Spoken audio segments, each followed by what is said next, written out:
I'm out here at the Pick and Pull, Kansas City, Truman Road, looking for a couple of Bonneville parts. The passenger mirror, differential that bolts to the transmission, and a windshield. So I'm standing here looking at all my parts. Yep, Bonneville SSEI. That means it has the better differential because it's the supercharged 3.8. Gear ratio is slightly different, but it will work, and it's got to be better than the one that's on my Bonnie because she shakes like hell. Bearings are gone. I'm sure the bushings are 8.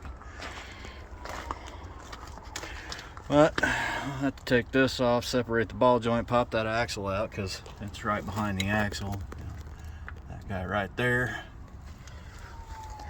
Pop the tweeter off of this, 3 nuts on the inside. Take the mirror off. I don't need the white cover. Mine's still in good shape. I just need the stuff that's inside and attaches it. Yeah, it's in pretty good shape. Oh, well, now that I look through the inside, the windshield is cracked, so oh well. That's a bunch less work I got to do. So right now, I'm going after this differential. Got the spindle nut loose. Just stick a meaty screwdriver in the hole, catch one of the cooling fins in the rotor, it'll hold it. I already gave it a little tappy to knock it loose from the wheel bearing. Yeah. So to make myself room, what I'm going to do is unbolt the strut from these two, pop off the tie rod end and the lower ball joint, and just pull this whole thing out of my way. Knock the axle out right there. There's a steel brace going from the top of the differential to the back of the engine block.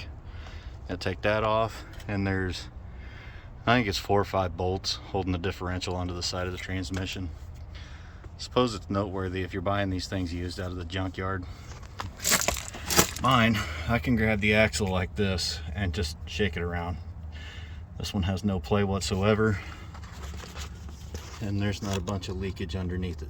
So that says that the seal's in good shape, so is the bushings, so are the bearings. This is what I want. It's also noteworthy to mention that these spindles are aluminum, and the tapered seat that comes out of the tie rod end is steel. So usually they'll come right out, but you want to make sure you got your threads cleaned up on this, because if it breaks loose, you're cutting it. So when you get it apart, if you intend to reuse your tie rod end, make sure the threads are absolutely clean so you can hold enough pressure on the taper to get the nut back on.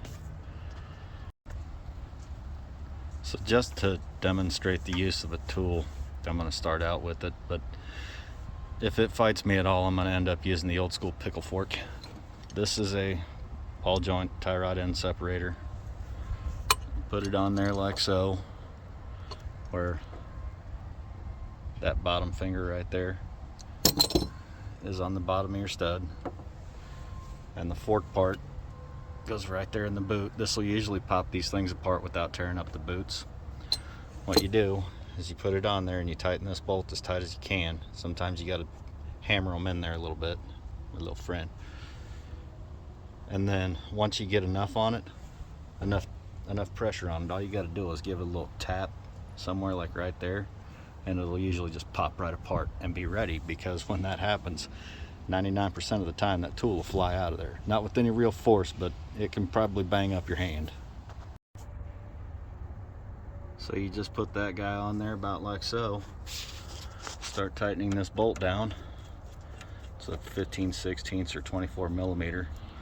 A lot of the times the pressure generator will go ahead and separate the joint, but sometimes you got to give them a little tap. Yeah, this turned out to be one of the easy ones. I barely had any tension at all on the bolt. You know, screwed in that far, and it pushed from the bottom. Pop that guy right out of there. So now I'm going to take off the brake caliper, the torque plate, and the rotor, just to get stuff out of my way a little bit. And I'm going after these 2 bolts right here. The axle's already loose. Once I have these 2 bolts out, this whole thing will just lean forward far enough that the axle will pop out, and I can reach in there from the back and knock it off. So I didn't bother with taking the 2 slide bolts out of the caliper. I just took the 2 bolts out of the torque plate, slid the whole thing off as a unit. Rotor slides right off. Now we're down to these 2 guys, and I can pop that out. 99.9% of the time, you can just put your big ratchet. These happen to be 15/16 or 24 millimeters. I believe the other side's 21. But you're not going to turn that side. So I just cracked them loose with Big Bertha here. Spun them off. There are splines on the bolt side that will hold it in there so you can spin the nut off, and then you'll have to hammer them back out. I usually take both of the nuts off first. That way the bolts hold everything in place, because if you take out one of the bolts first, this stuff starts wiggling around on you. So those are the splines I was talking about. They go through the strut and bite into the spindle. All I did was grab it right here, spin it around, and just beat them out with a hammer. So then all I had to do was pull out on this guy and push down a little bit. Alright, got a little distracted helping somebody out. They needed to know about coil packs on the Series 2 3.8s and what cars they might find the engines in. Anyways, so now I'm at the point where I need to take the axle off. All I got to do is either get behind that cup somewhere and pry it off, which sometimes doesn't happen. What I'll end up doing is putting my pry bar up against the shoulder right there, laying under the car and hitting the end of the pry bar with the hammer, and it'll knock that axle right off there. This one was actually pretty easy. Sometimes they're not. So I didn't even need the pry bar, because there was enough room under there where I could just tap right here, right on the corner of that shoulder with my hammer and pop it out. Usually it's not too hard to overcome the pressure of these circlips. They're not crazy stuck in there. Usually, I have seen it. But yeah, just give it a little tap, and sometimes you got to get your pry bar in there, you know, where you can get on it like that and kind of hit it remote controlled, I guess. You can pop that axle out of there without separating your joint, tearing the boots. It doesn't cause any damage to it whatsoever. That guy right there is what I'm after. That little bell-shaped part and all the parts in it.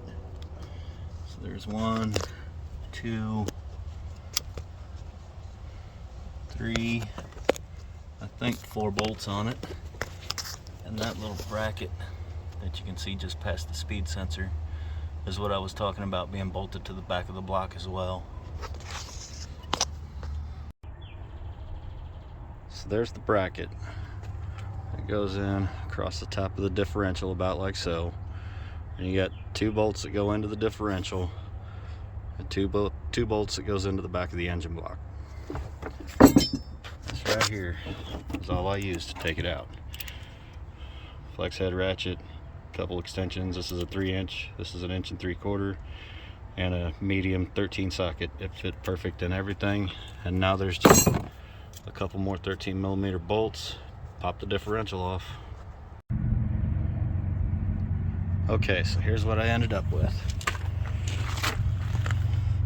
This is the housing. It just slid right off. It's got a little flat rubber gasket on it and an axle seal. There's a little bearing in there. Be careful. And then this is the differential itself, and it still has the output shaft attached to it that goes all the way across the transmission. These things are popped in there the same way as CV joints with these little circlips. So all I did was took the little ring with the extra piece of cast iron that was right in the way, took that off the motor mount, and just give it a few jerks until it came this way, moved all this stuff out of my way, pulled the whole thing out as a unit. Now, you gotta be careful with these, because this right here is the sun gear to your planetaries, these guys right here. And there is a Torrington bearing. It's this guy. Don't bend it, don't get it nasty. And it goes in with the closed side. See how this side's kind of open, where the opening is? It goes on there like that. and this stuff is all inside the housing. So I'm going to knock that shaft out of there real quick. This stuff and the housing is all I wanted. So to get that shaft out of the differential, I just took a big flat screwdriver, stuck it in